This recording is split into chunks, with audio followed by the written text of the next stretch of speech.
Bismillahirrahmanirrahim. Hello guys, I am Thaiba Nazir and I am here to teach you mathematics of grade 9. Today we start from chapter 1 Matrices and Determinants. First we will discuss some introduction. We will discuss where the matrices and determinants are used and who presented it first time. So matrices basically used in mathematics, physics, statistics, electronics, computer science and many other branches of science. And first time in 1858, theory of matrices are presented by author Cayley, who was an first English mathematician of 19th century. Let's get started with matrix. What is matrix? A rectangular array of real numbers is known as matrix.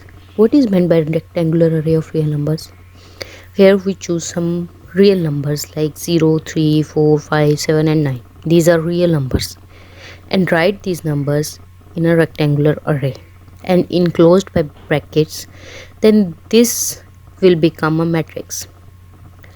So matrices are denoted by capital letters of English alphabet A, B, C, M, N.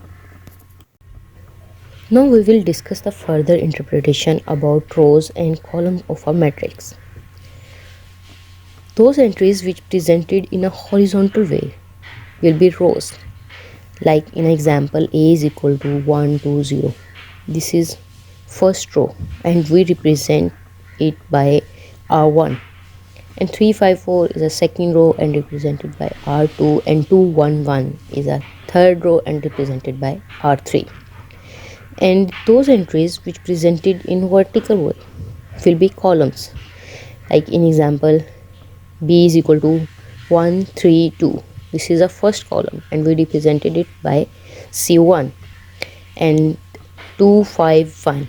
Second column represented by C2 and 0, 4, 1 represented by C3, and this is a third column.